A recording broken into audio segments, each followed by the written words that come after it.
It's the Opperman Report. And now, here is investigator Ed Opperman. Okay, welcome to the Opperman Report. I'm your host, private investigator Ed Opperman. You could find me at Opperman Investigations and Digital Forensic Consulting. Just give me an email at oppermaninvestigations@gmail.com. That's how you get a hold of me. Our guest today, Jeremy Kuzmarov. He's the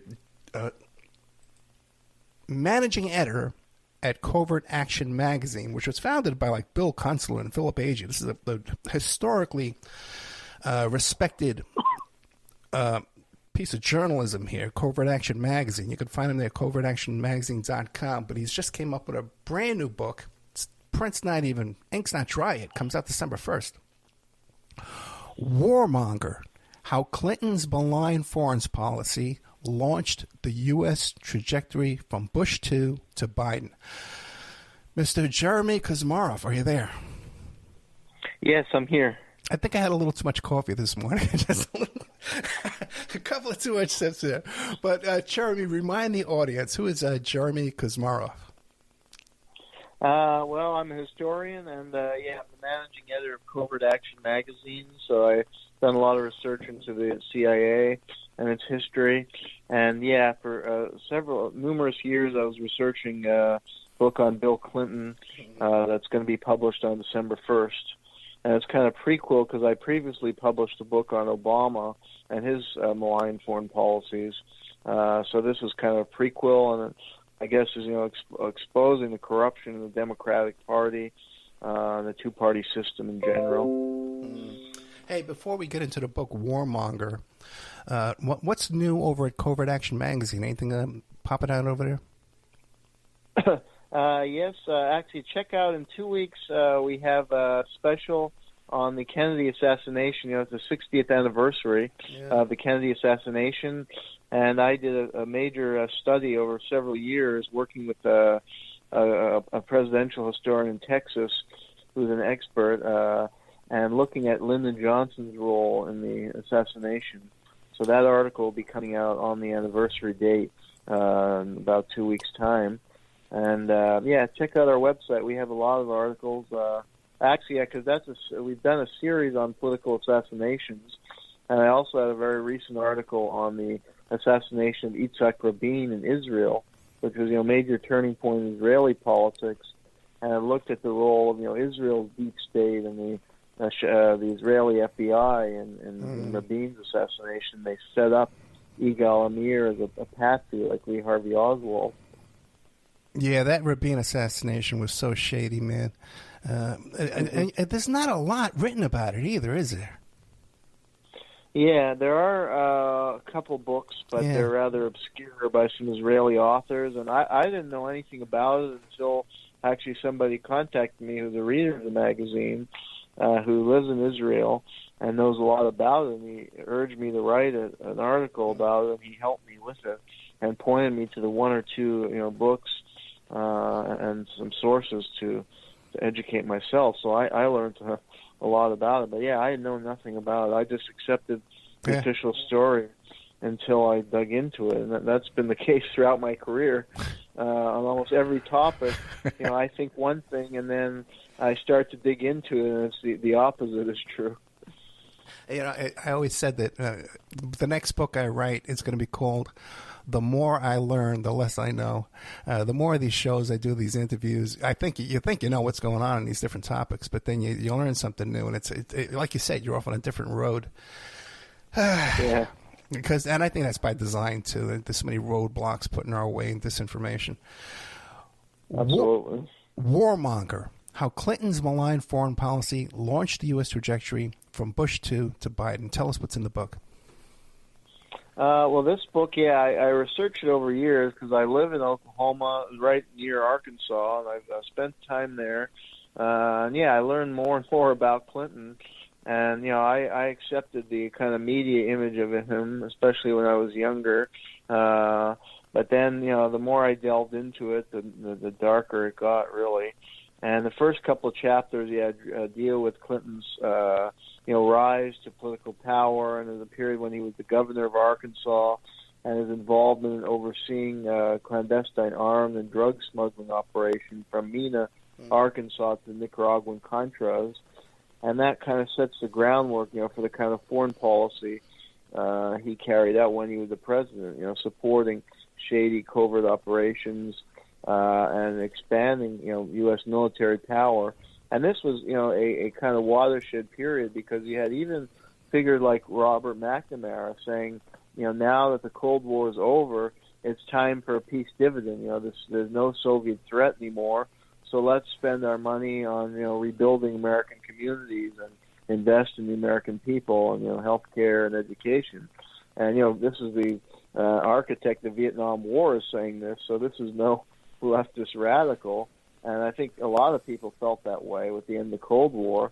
And I think Clinton, unfortunately, put the country on the opposite path. He developed new pretexts for waging wars, like humanitarian intervention and, play up the supposed genocide and, human rights abuses that would justify U.S. military intervention. But usually, it's very misleading and distorted, like in the, different cases I go into in the book, like in Bosnia. The Serbs were accused by Clinton and U.S. government of genocide, but really that was a very complex conflict. And, there were atrocities on all sides, but Serbia was trying to keep the Yugoslav Federation together, and the U.S. had actually been supporting Croats and Muslims in Bosnia and Herzegovina who wanted to break up the Yugoslav Federation. And, the U.S. had its own agenda. They kind of wanted to divide and rule because Yugoslavia had been independent under Tito and kind of strong independent nation.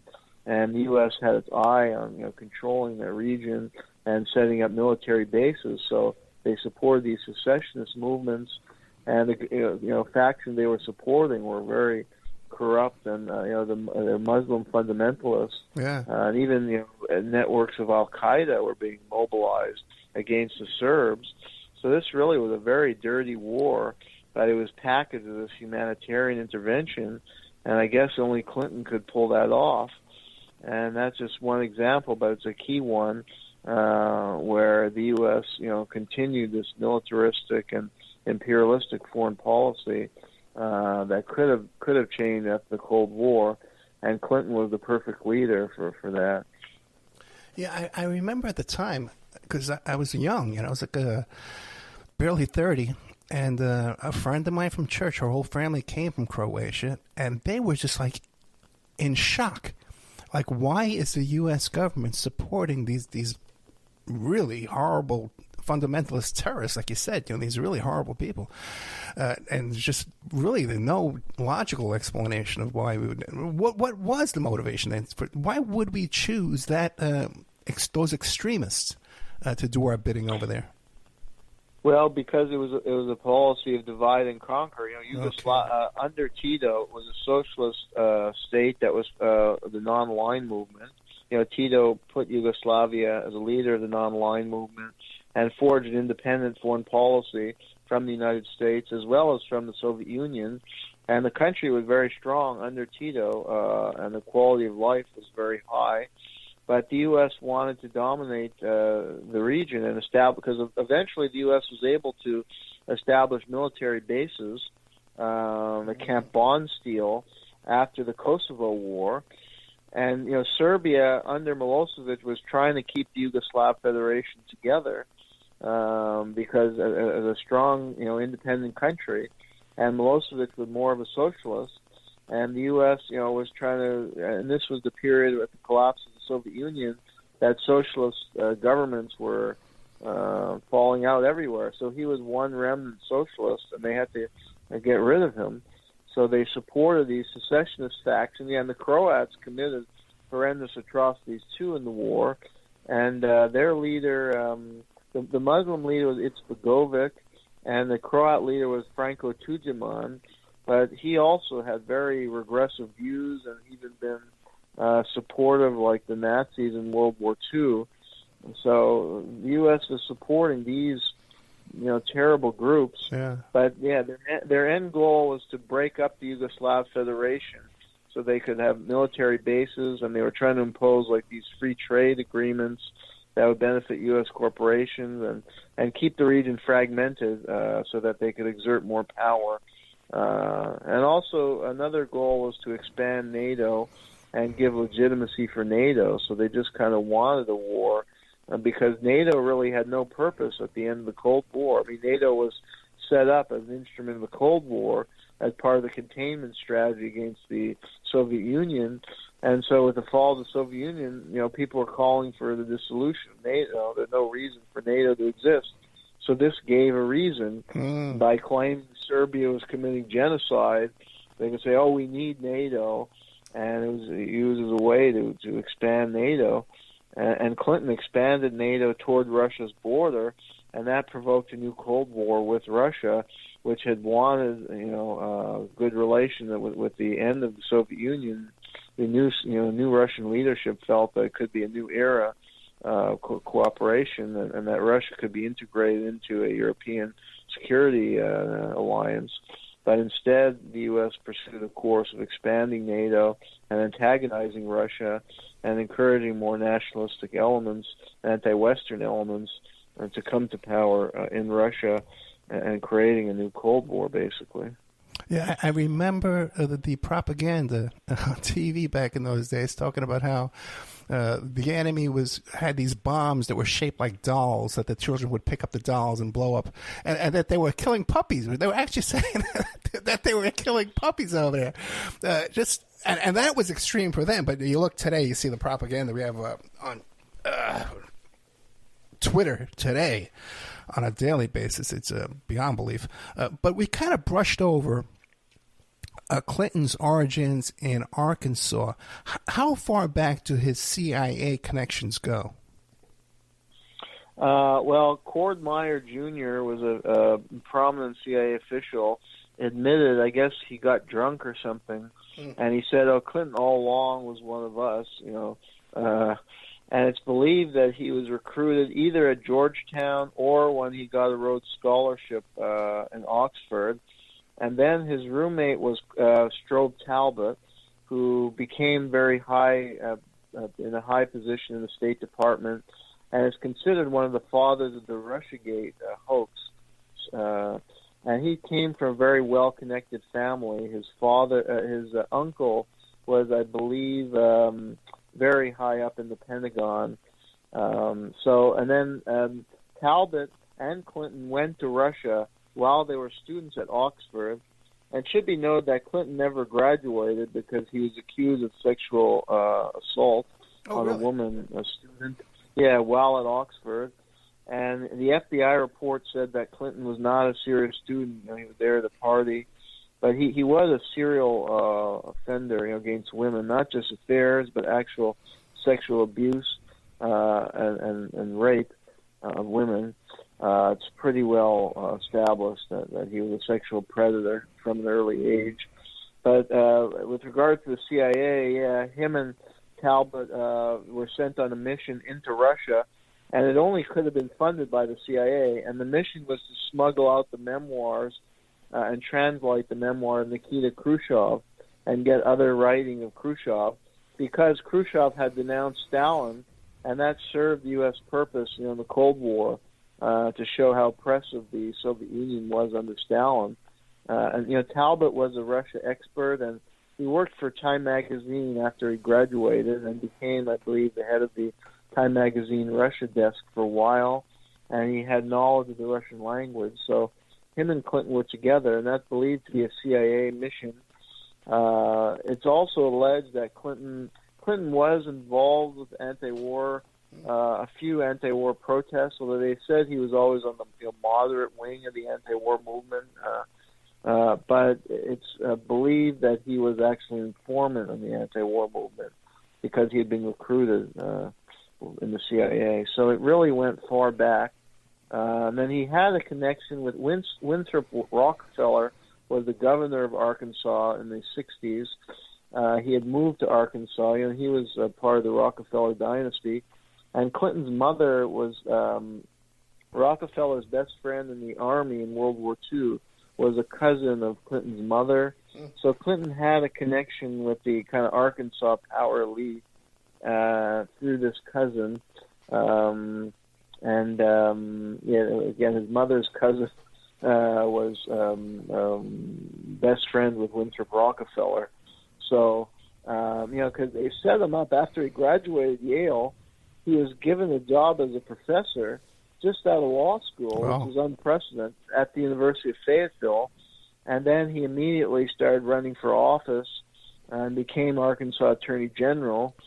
And then when he became the governor, he was the youngest governor in Arkansas history at the age of 32. I mean, he did have certain political skills that I think, Hillary didn't have. He was very jovial personality, and he could give good speeches for different audiences and kind of tell them what they wanted. Of course, he always betrayed, like the head of the AFL-CIO in Arkansas said, "Oh yeah, Clinton will pat you on the back and then piss down your leg." So they came to learn over time that he was disingenuous, but he was a typical lying politician. But he came across very well in speeches, and he made friends with everybody. So he had a jovial personality, so he was in that way a very skilled politician. But yeah, he obviously had some powerful people supporting his career to rise that quickly. And then when he was the governor of Arkansas, he basically turned the state into a CIA playground. Yeah. He allowed these operations with Barry Seal in Mena, which is in the western corner of the state. He set up out of the Mena Airport, he was running arms and drugs to Nicaraguan Contras, and they were laundering a lot of the money in Arkansas banks. And investigations have found, huge, dark money going into the banking system. That was all very suspicious, but it was never, thoroughly investigated. It was the Attorney General who was going to investigate it. He's going to investigate himself. Yeah, exactly. He was the Attorney General and the governor when this was going on, and he had control over all the police. He really kind of ran Arkansas like he was like Boss Tweed. He controlled everything in the state and made sure this was carried out. And allegedly, according to whistleblower Terry Reid, there was a kind of quid pro bargain that the CIA would help elevate his career and help get him into the White House, which was always his goal. Yeah, I interviewed one of the attorneys for the Boys on the Tracks, and in his Freedom of Information Act request, he describes how one of Clinton's state trooper bodyguards wanted to get a job with the CIA, and Clinton said, "Okay, I'm going to send you off on this interview, right? Job interview." And the job interview consisted of a drug run to Colombia. Okay. He was actually no pretense whatsoever. Exactly, L.D. Brown, because he wrote a memoir about this. Yeah. Okay, great. The guy who was sent on the drug run, he became a whistleblower, so Now, what about Hillary's background, though? Like, how did these two hook up? Does she have CIA background, too, or...? It is alleged. There's less evidence. It hasn't been proven, but it has been alleged by some authors that she was recruiting. Because she became a prominent student leader at Wellesley. She gave some speeches and got some national attention for speeches that she gave against the Vietnam War. Then she went to work on the Watergate.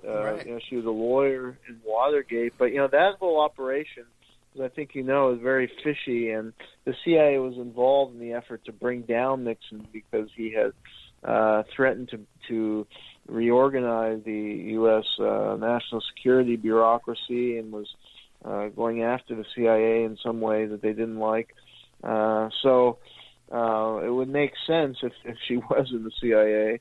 And then, she married Clinton, and it was kind of more it was not a marriage of love, but a political arrangement, and each out for their own career. And Hillary became a law partner at the Rhodes law firm, and that firm represented. Well, firstly, it represented many of Clinton's big donors. The top economic powers in the state, like Walmart, and Hillary was appointed to the board of Walmart and the Stevens Investment House. And Jack Stevens, who was a big supporter of Clinton. And he was connected with the Mena affair and the CIA because he set up this data mining company called Systematics. And he also owned a lot of the Arkansas banks, that they were laundering a lot of the drug money. And he seems to have been a big figure behind the Mena operation. and Hillary was his lawyer. So, and the Rhodes law firm, I think, did a lot of the legal tricks to help this money laundering, as well as to funnel money into Bill's campaigns, including through the Whitewater deals. That was a major scandal where they, Clinton's partner was sold under the bus, James McDougal, and he took the rap for it. But there was all kind of criminal activity there, things like money laundering and financial crimes through these land deals. And Clinton was using his office to basically enrich himself, like he was ensuring roads were built, because this was like remote land that they bought, and they were going to set up vacation homes. So he was like ensuring that roads were built, to connect to the land and to ensure this would be a profitable venture. So there's all kinds of corrupt things going on there, and Hillary's involved in all of that as a partner in the Rhodes law firm, and her and Vince Foster. And that's one reason Foster was ultimately probably killed, because he knew he had intimate details as a lawyer working with Clinton about the Mena affair and all kinds of illegal money laundering operations, campaign finance violations. And when he was the White House special counsel, he ended up being murdered, although they claimed he committed suicide, but it was very clearly a murder. Oh, yeah, we've done many shows about the Vince Foster situation. And very interesting, too, that Brett Kavanaugh was one of the guys who was interrogating the witnesses in Vince Foster death, and he laughs. There's a recording of him laughing. It's on YouTube. You can listen to it, laughing about how he covered up for the Clintons. Brett Kavanaugh. So a lot of these characters from back in those days are still... William Barr was up to his neck in Iran-Contra, Same crew of guys over and over. Exactly. Their careers get promoted for covering up all these massive crimes. And, Barr, according to whistleblower Terry Reid, I don't know if you ever had him on your show, but did you? No. I think he passed, no? Maybe he passed away, because he wrote the book. He wrote a major book on this. Sure. And he was an insider who helped supply the planes, and he wrote about Barr visiting with Clinton and as an associate of William Casey and making this bargain with him. Apparently Clinton was skimming a lot of the money for himself, off the drug deals, as was his brother Roger Clinton, who was deep into the drug trade in that period. But they were kind of calling out Clinton to stop skimming money. And they said that, we'll get you where you want to go, the White House, if you just toe the line. So. Yeah, like I was saying, Ollie North was involved in that meeting too as well. And Roger Clinton today is he lives a very obscure life in California, a very modest home, very modest lifestyle. So I wonder what happened there. I don't know, but he was deep in the drug trade in the 80s, and then they gave him a slap on the wrist. But he was tied with the Colombian cartels, and he worked with Dan Lassiter, who was, he was like, before Jeffrey Epstein, there was Dan Lassiter, was this party guy, bringing these underage women for these drug sex parties that Clinton was involved with, and his brother. And he was big, he owned this ranch in New Mexico that was thought to be a major front for drug smuggling. And then he got a slap on the wrist too. He was Clinton's top donor, and he benefited. Like Clinton set up this Arkansas Development Agency, and Lassiter was a huge beneficiary of bonds and loans from the development. So he wasn't really promoting economic development in the state. He was just giving the money to his friends and big-time campaign donors who were also involved in illegal drug operations and tied with the CIA. And both Lassiter and Roger Clinton got some prison time, but it was just like a few months in prison when they were big-time drug smugglers. And ironically, Clinton was a huge supporter of the war on drugs, and he imposed draconian drug sentencing. While these guys got off scot-free. Well, keep an eye on the competition, Of course, he's a war on his drug enemies. It's funny because just as you mentioned New Mexico, and then you got the Zorro Ranch, Epstein's ranch in New Mexico. That's interesting, a coincidence. But I had written down here Clinton Foundation, the Clinton Global Initiative, and how Epstein claimed to have helped create that foundation. To get into that, Epstein with his intelligence ties all over the world. Do you get into that in your book? I don't address that, very much, but I did an article once on Epstein, and very clearly an intelligence operation, blackmail operation he was running with Ghislaine Maxwell, whose father was tied with various intelligence agencies. Yeah, and Epstein got his job over at Tower Financial with Stephen Hoffenberg through Patrick Lease, who was also intelligence connected. Warmonger, how Clinton's malign foreign policy launched the U.S. trajectory from Bush to Biden. That's the new book. It's coming out December 1st. We're going to have you come back because you only got a half hour left. We'll have you come back and do even more on this. What about Haiti? Well, I go into that because Clinton orchestrated an invasion of Haiti, supposedly, again, on humanitarian pretext. They had a military government take over in the early 90s, and he was claiming that he had to remove this military government, and they brought back Jean-Bertrand Aristide, who had been originally overthrown. But, they imposed a lot of conditions on the kind of policies Aristide could institute. And he was basically, under the thumb of the United States. So, and they basically rehabilitated some of these corrupt military officers who never faced, punishment for human rights crimes. So, it wasn't really very, humanitarian in the end. Actually, it was really more so the U.S. could control the country, and so American corporations could move in more. And then, after the earthquake, they appointed in 2010. Later, they appointed Clinton to head the operations, and he ended up ensuring that a member of the Clinton family got all these choice deals and could make a huge amount of money off Haiti. So it was really about foreign corporate interests making money, and friends of the Clintons making money in Haiti, and actually improve the conditions in Haiti. It's so blatant that the entity in Haiti that funnels and controls all of the foreign aid that comes into Haiti is the HRC.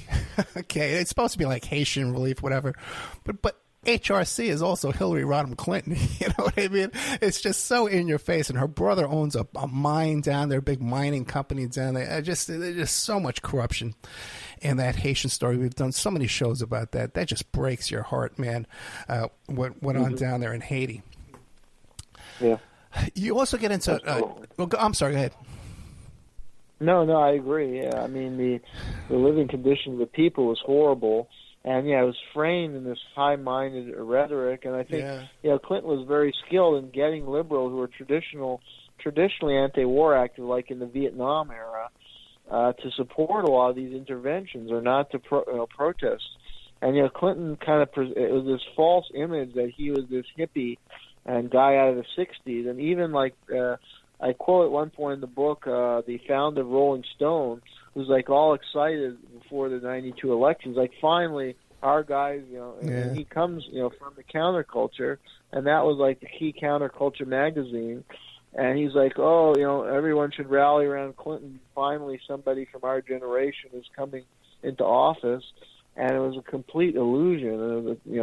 And I think these kind of people were totally hoodwinked.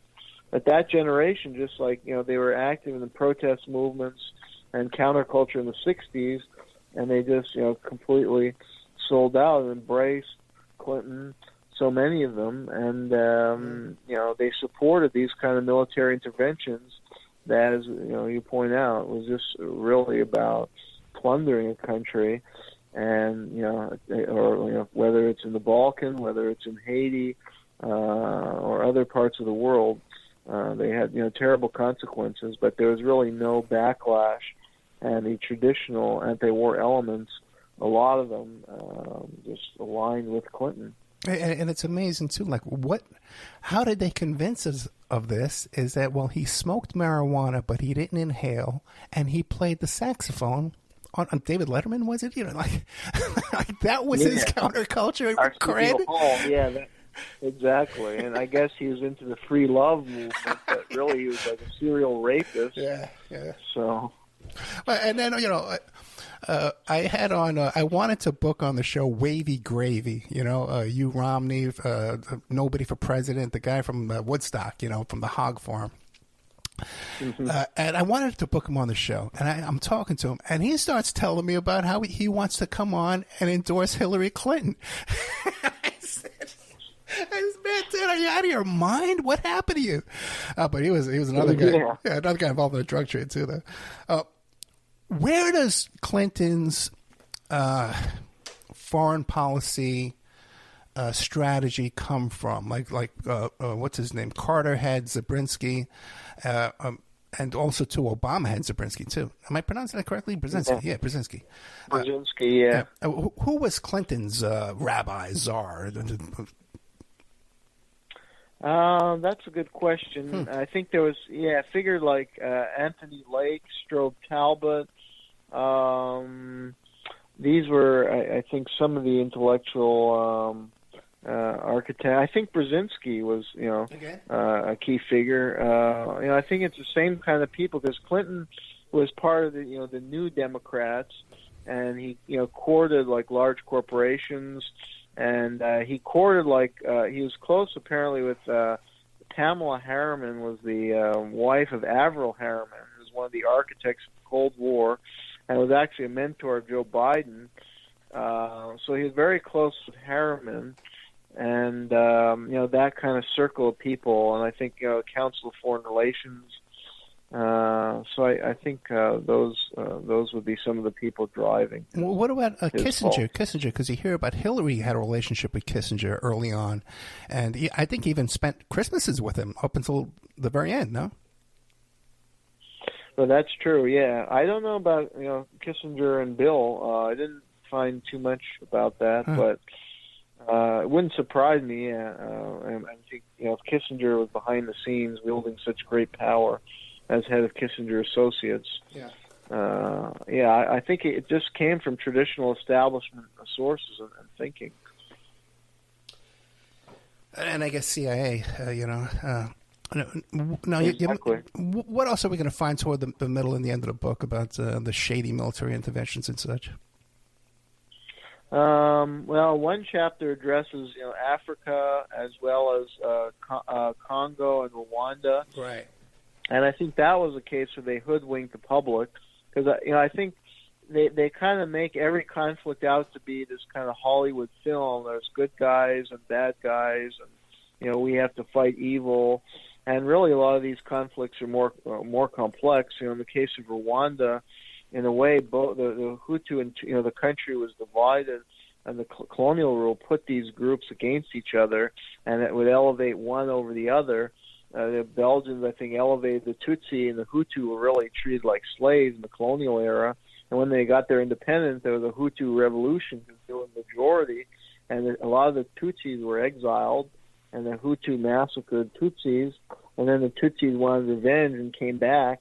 But they were the ones who orchestrated the whole, civil war in the early '90s that led to the genocide, and it started when Paul Kagame shot down the aircraft of the Hutu president after there were these peace accords that were attempting to reach some kind of agreement and power sharing arrangement.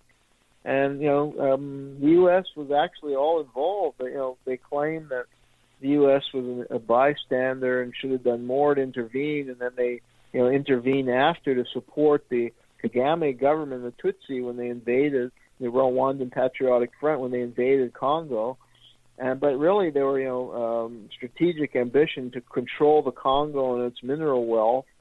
And the Clinton administration was supporting RPF from the beginning. And CIA may have even helped in the shoot down of the aircraft because they wanted the Tutsi, they wanted a proxy government in Rwanda that could help to control Congo. And again, the Tutsi were made as an innocent victim, but they perpetrated the civil war, and they did a lot of the killing. Even in the events of April '94, it appeared that many more Hutu were killed than Tutsi, and a lot of them were being killed by the RPF and Kagame, and they even had to set up open-air crematorium because there were so many corpses. They had to find a way of better getting rid of the corpses and the smells. And the U.S. was supporting them in CIA from the beginning, and then they slaughtered tens of thousands of Hutu. They chased them into Congo. So this was and the U.S. had a lot of covert involvement in that.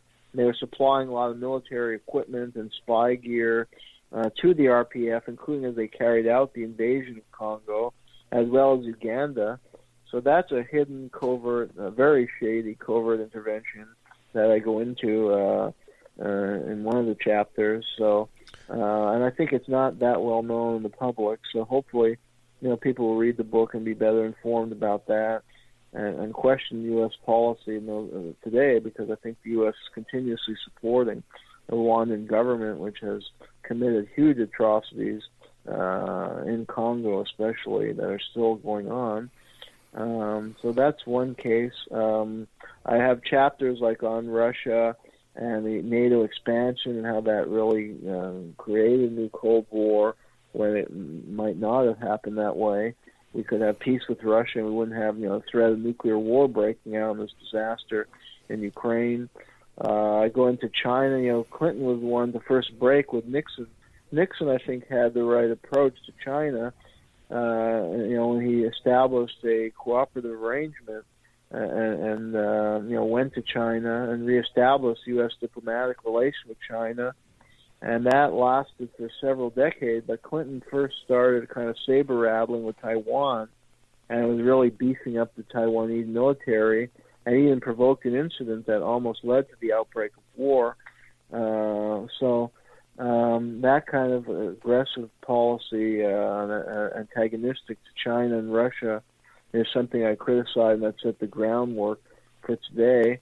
And I also go into Middle East, and he really set the groundwork for the Bush administration's invasion of Iraq. He was supporting anti-Saddam politicians who were very shady, and even there was a coup that Scott Ritter compared to an Iraqi Bay of Pigs, because the coup was crushed by Saddam, but it was supported by the CIA under Clinton. And the U.S. under Clinton was bombing Iraq and promoting regime change, and also promoting false claims about weapons of mass destruction. It was Clinton that started those false claims that Ritter had debunked. And then there's, Clinton really started the war on terror. And he was, because there were all kinds of terrorists. Al-Qaeda, had turned on the United States after the end of the Afghan war. The U.S. had, supported a lot of the Mujahideen to fight the Soviets. And then they got, the Soviet enemy was defeated. So they turned on the United States, in part because the U.S. had military bases in Saudi Arabia. And there were all kinds of terrorist attacks. Now, some of those attacks are rather shady if you look into them. They could be false flag operations in some cases. But Clinton, ratcheted up the war on terror, and he was using the methods that became famous later, like extraordinary rendition, where they kidnap somebody and without due process, and send them to be tortured in Egypt. When at that time Hosni Mubarak, they were sending them to countries where they know the brutal leader like Hosni Mubarak, and that they would be badly tortured. And there was no judicial process, due process. Clinton started that. It was just expanded massively under Bush. And then Obama, he started using drones quite extensively, including the Balkan conflict and in the Middle East. He started, bombing countries, like he bombed Afghanistan. They claimed, to target Al-Qaeda. And he bombed Sudan. And that was a complete disaster. It was claimed that this was actually like a pharmaceutical plant, but they claimed it was manufacturing chemical weapons. I remember. There was no evidence of that. And it took out a pharmaceutical plant, and it killed a lot of people and deprived people of medicine. And there was really no credible evidence. So it's that kind of foreign policy of just, bomb first and trying to find evidence later, and you don't even have the evidence, that angered people around the world, and it was just a reckless foreign policy from my point of view. We're talking to Jeremy Kuzmarov. He's the managing editor at Covert Action Magazine. You can find that at covertactionmagazine.com. And the book we're talking about is Warmonger, how Clinton's malign foreign policy launched the U.S. trajectory from Bush to Biden. Now you're saying that this policy continues then all the way today till Biden's policies. Yeah, and you find a lot of continuity. You know, some of the people who came up in the Clinton administration became prominent in later Democratic administration, like Obama and Biden, and it's the same kind of policy. You know, antagonizing Russia and China. When you've had, you know, better models from the past that could have been continued, like the Nixon. And I don't think Nixon was a great person. I mean, he's kind of a slimy guy who did a lot of shady things in his own right, but I think some of his policies were good that could have been followed up on, like his policy towards China and Russia. You know, there's with the end of the Cold War, I mean, there are also past model like the FDR administration that promoted, you know, cooperative policy with the Russians, or even, you know, John F. Kennedy, who spoke about the need for détente, and even Nixon promoted détente. And that, with the end of the Cold War, there was really a good opportunity to establish a cooperative relation with the Russians.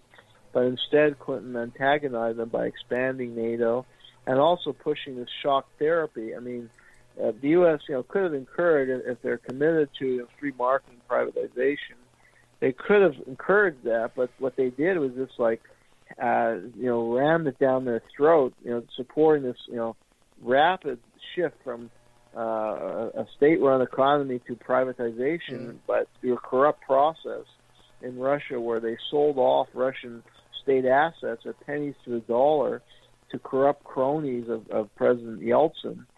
And American corporations were moving in to gobble up control of Russian natural resources.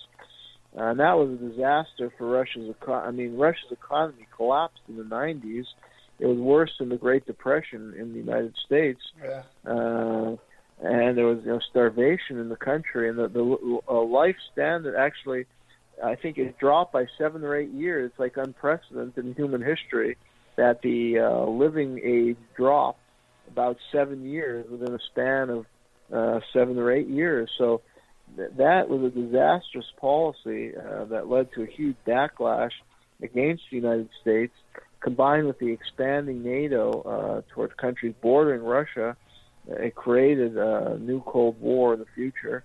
And unfortunately, though, we've seen a continuity where there's like Russophobic officials are in control of U.S. foreign policy, and they're really intent on weakening, destroying Russia instead of forging a cooperative relationship. So it's that kind of approach to foreign policy, and again, the establishment of these fake humanitarian pretexts for bombing and playing up the human rights abuses. And we've seen that almost taken to a high art form with people like Samantha Power and Hillary Clinton and the Obama Biden administration. You know, now they play up the Uyghur genocide, somehow justifies the U.S. encircling China militarily and potentially attacking China. Although there's really, it's kind of shady. We don't know what's really going on in the Uyghur provinces, and a lot of people have said that actually it was more like a rehabilitation programs where people had been Muslim extremists in the Xinjiang province were sent to schools for retraining and so they wouldn't be Muslim terrorists. So many question that narrative of genocide, just like the false claim of genocide was saying in Serbia. I mean, yes, Serbia did commit atrocities against the Croats. It was an ugly ethnic war, but there's no evidence of genocide by Serbia, and the worst atrocities in the war were committed by Croatian Muslim extremists. So it's just a misleading narrative to sell bombing and war and military intervention. And Clinton, took that to a pretty high art form, and then it was expanded further by Obama and Biden. And we see Democrats championing these huge military budgets and championing military intervention. They're often the most hawkish, and we've seen that in the Biden administration with Ukraine. It's only the Republicans who are now mobilizing to cut off military aid to Ukraine, where the Democrats have been the most gung-ho and zealous proponents of that, and even people like Bernie Sanders, who should know better. So I think Clinton set that trajectory, and it's a shift from the 60s, where you had a lot of Democrats who were legitimately anti-war figures and anti-CIA, like Frank Church, had the Church Committee hearing to expose the CIA corruption, and George McGovern. These were kind of, that William Fulbright, even in Arkansas, was a pretty leading opponent of the Vietnam War. But now the Democrats are even more hawkish than the Republicans, and I think Clinton was a turning point in that respect. Then what do you make then? Because your average Republican congressman, even Marjorie Taylor Greene, like these kind of people, Bulbert, even they must realize that Clinton CIA, that Obama CIA, that they were hawkish, that they built up, they didn't decimate the military. But is it a show when they come out and say, "Oh, Clinton's a socialist, and Hillary's medical care was a socialist program, and Obamacare is socialism"? When they say this, do they say this out of ignorance, or is this part of a show? Are they in on it? What is going on? I think it's maybe a political strategy. Maybe some of them are definitely ignorant, but I think many of them would know what socialism is, and that these leaders are the opposite of socialists. They're totally in league with the corporate interests, and Obama bragged about how much money he made for the banks, big banks, and a socialist would nationalize those banks. So I think it's just a show, a dog and pony show. Yeah, because they're both sides of capitalists. Both sides, both the Democrats and the Republicans are both capitalists. Exactly. It's really, oh my God. So then, Jeremy, man, you write this book. You must have spent a lot of time writing this book, right? Yeah. Okay, man. Warmonger, how the Clintons' malign foreign policy launched the U.S. trajectory from Bush to Biden. Jeremy Kuzmarov, Kuzmarov. You can find it on Amazon. It's up there for sale, pre-sale right now. Is this going to change anybody's mind? Is anybody going to change their mind? Is this going to do, not to say that Jeremy Kuzmarov isn't doing great work, but is this going to do a lick of good in the world, man? Is it going to change anybody's mind and change any policy, anything? I think it would change a small number of people. Unfortunately, from my experience, people just develop emotion. A lot of politics is really about emotional, and they develop emotional attachment to certain political candidates, or they have certain deep-rooted beliefs, maybe from childhood, and they cling to those, and no amount of evidence would convince them. That's kind of disillusioning when you see that as you experience life and get older. But I tried in my career to reach out to students and promote good, grounded, solid critiques of current policy, their politicians, and to teach them to try and research topics objectively, independently, and so I think we can reach a small number of people. Unfortunately, it probably won't change this malign trajectory that I've cited in the title. I'm sure it'll go on and on. It's gone on for hundreds of years, and it will go on until it self-destructs. But at least the truth is out there, and I think small groups of people can be effective in opposing and charting a better course for society. The more that are better informed and that see problems related to, for instance, the military-industrial complex can band together and make a difference. I mean, one example, like I end my Obama book by discussing there was a movement to reconvert the American economy toward more peace-oriented economy, and to work with large corporations, instead of producing weapons, that these corporations have tremendous capabilities and employ all the scientific brain power, that they would, like Boeing, the movement was working with Boeing to convert weapons plants into a factory that would produce public, subways and a thing that could be very useful for society. And that movement was really flourishing in the 60s and 70s. There was an economist named Seymour Melman who wrote about it, and he was connecting with congressmen, and even the Speaker of the House, Jim Wright, was behind it. But then there was an attack. Wright was accused of some phony crime, and he was removed from his position, and Newt Gingrich led the attack and he was part of getting money from Lockheed Martin. But I mean, if this movement had expanded, I mean, it was making a difference, and it was starting. There was real momentum for it. So I feel like if more people are well informed, a movement like that could really take off. So I don't think it's futile, the kind of work I do or others like yourself to try and educate the public and build some kind of movement for a more peace-oriented and less corrupt society. I think it could yield fruit over time. Yeah. I don't know, man. I tell you, sometimes I think I'm just spitting in the wind, and it's and I'll read that I'm a crypto right-winger, some kind of crazy thing. Or, I'm in favor of the... Yeah, they launch all kinds of attacks on you, yeah. Because they don't want to engage with what you say, so they just smear you with some kind of label. Yeah, I would hope people would grow up. Unfortunately, we seem to see that all the time, and people buy those smears, but you just got to keep going. Yeah, it does make some difference, and if there weren't people like us, then the truth wouldn't be known, at all. So, well, Jeremy Kuzmarov, on that note, you left me off on a positive note. I'll take it and try and do what I can with it today. Get through the day. Warmonger: How Clinton's malign foreign policy launched the U.S. trajectory from Bush to Biden. And don't forget Covert Action magazine. They got some really good people over there doing really good work. Support them over there at covertactionmagazine.com. Jeremy, thank you so much, man. And like I said, anytime you want to come back, just let me know. Okay. Good night, sir. Great.